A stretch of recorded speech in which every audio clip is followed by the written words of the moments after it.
దానికి వెనకాల మీ యొక్క కమ్యూనిస్టు మిత్రుల యొక్క లేదా మరి చైనా లాంటి దేశ సహకారంతో జరిగిందా, లేకపోతే మరి ఈ యొక్క ఎవరు క్రియేట్ చేశారు? ఇవాళ రాహుల్ గాంధీ మిత్ర బృందమా, లేదా చైనా కమ్యూనిస్టులా, లేదా మీరు రాహుల్ గాంధీ గుర్తుల్యుడిగా భావించేటువంటి జార్జ్ సోరెన్ లాంటి వాళ్ళు ఆదేశం మేరకు జరిగారా? మరి ఇవన్నీ కూడా ప్రజలు తెలుసుకోదలుచుకున్నారు. కాబట్టి మొన్న కూడా అసెంబ్లీ ఎన్నికల్లో ఇదే ఒక తప్పుడు ప్రచారాన్ని, విష ప్రచారాన్ని, దుష్ప్రచారాన్ని నిజంగా ఆ రోజు ఒక విధంగా ప్రజలు నమ్మే విధంగా ఆ ప్రచారం చేసి బీజేపీ బీఆర్ఎస్ ఒక్కటే అని చెప్పి ఆ రకంగా బీఆర్ఎస్ను ఓడించారు ప్రజలు. ఆ రకమైనటువంటి ప్రచారంతో లాభపడి ఉండవచ్చు మీరు కాంగ్రెస్ పార్టీ. కానీ ఈ అబద్ధ విష ప్రచారం వల్లనే ఈ కాంగ్రెస్ నమ్ముకొని మొన్న అసెంబ్లీలో గెలిచారు. కాబట్టి అదే పంతాన్ని ఇవాళ అవలించడానికి ప్రయత్నం చేస్తూ ఉంటే మీ యొక్క రిజర్వేషన్ అంశాన్ని, ఈ రాజ్యాంగం రద్దు విషయాన్ని ప్రజలు ఏమాత్రం కూడా మరి నమ్మశక్యంగా లేదని మరి ఈరోజు ప్రజలు గమనిస్తారు. వాస్తవంగా మీరు రిజర్వేషన్ల విషయంలో రాజ్యాంగాన్ని మరి అంబేద్కర్ గారు ఈ రకంగా ఒక దూరదృష్టితోని మతపరమైన రిజర్వేషన్లకు ఏమాత్రం కూడా తావు లేదని చెప్పి సామాజిక వివక్షకు గురైన వర్గాలకు మాత్రమే, ఎస్సీ ఎస్టీ బీసీలకు మాత్రమే రిజర్వేషన్లు కొనసాగాలని చెప్పి వారు ప్రతిపాదిస్తే ఎవరు దీనికి తూట్లు పడిచారు?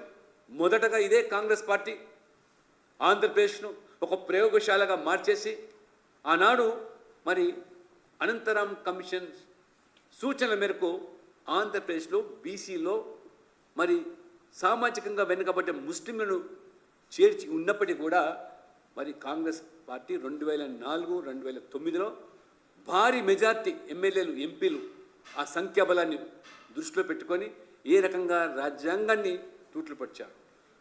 ఆ రిజర్వేషన్లకు అదనంగా ఏబిసిడికి అదనంగా కొత్తగా ఈ అనే గ్రూపు మీరు క్రియేట్ చేసి దానికి కేవలం 14 ముస్లిం కులాలను చేర్చి 4% రిజర్వేషన్లు కల్పించారంటే ఇది ఓటు బ్యాంక్ రాజకీయాలు కాదా? ఇది మతపరమైన రిజర్వేషన్లకు తెర లేపడం కాదా? ఇది అంబేద్కర్ గారిని అవమానపరచడం కాదా? ఈ ఎస్సీ ఎస్టీ బీసీలకు దక్కాల్సిన వాటాను మీరు ఈ ముస్లింలకు దారాదత్తం చేయడం కాదా అని నేను సూటిగా ప్రశ్నిస్తున్నాను.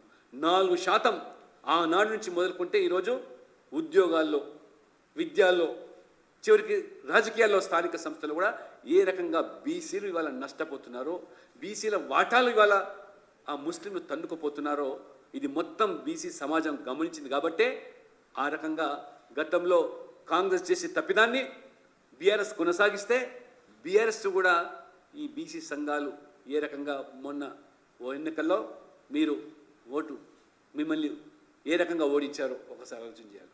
ఎక్కడో కాదు ఇవాళ స్థానిక సంస్థల్లో మరి 34% బీసీలకు రిజర్వేషన్ ఉంటే దానిని మరి ఆనాడు బీఆర్ఎస్ ప్రభుత్వం దాన్ని కుదించి 18% తగ్గిస్తే నోరు విప్పని కాంగ్రెస్ పార్టీ ఆ రకంగా రాజకీయంగానే తృణంగానే మీరు తృణప్రాయంలోనే అణిచివేస్తే నోరు విప్పని కాంగ్రెస్ పార్టీ ఇవాళ మీరు మరి ఈ స్థానిక సంస్థల్లో జిహెచ్ఎంసీలో 150 డివిజన్లలో 34%కు అనుగుణంగా 50 డివిజన్లు బీసీలకు కేటాయించడం జరిగింది.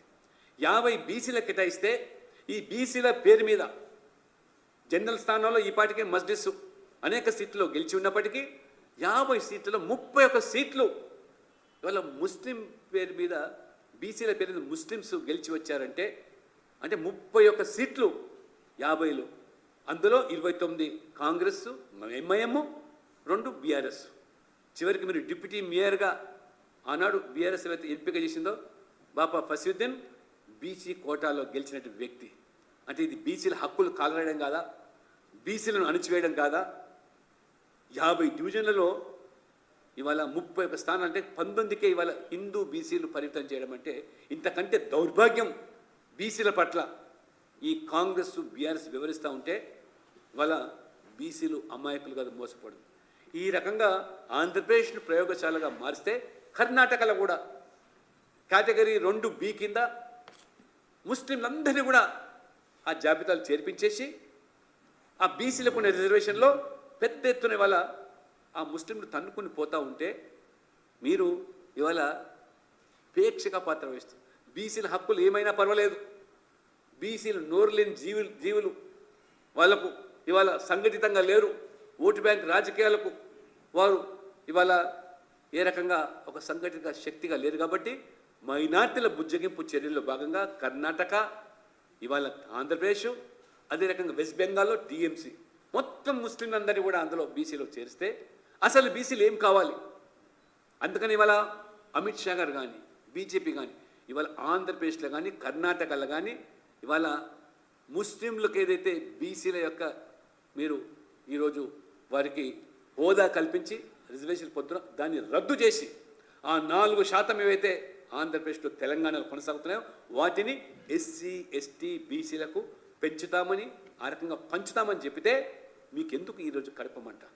మొసలి కన్నీరు కార్చే మీరు బీసీల పట్ల, ఎస్సీల పట్ల, ఎస్టీల పట్ల ఒక్కసారి ఈ వర్గాలన్నీ కూడా ఇవాళ గొంతెత్తి ప్రశ్నిస్తున్నాయి, నిలదీస్తున్నాయి. కాబట్టే ప్రజలు ఈ వర్గాలు మిమ్మల్ని నమ్మటం లేదు. కాబట్టే ఈ ఫేక్ వీడియోల సృష్టి, అబద్ధ అస్త్రాలనే చేసుకొని ఇవాళ మీరు ప్రచారం చేస్తాను.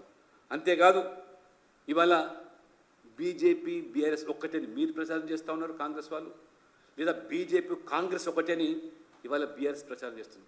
ఇద్దరి కూడా ఇవాళ ప్రధానమైనటువంటి ప్రత్యర్థిగా తెలంగాణలో బీజేపీ ఎదిగింది. కాబట్టే ప్రజలు ప్రత్యామ్నాయంగా ఇవాళ బీజేపీని చూస్తున్నారు.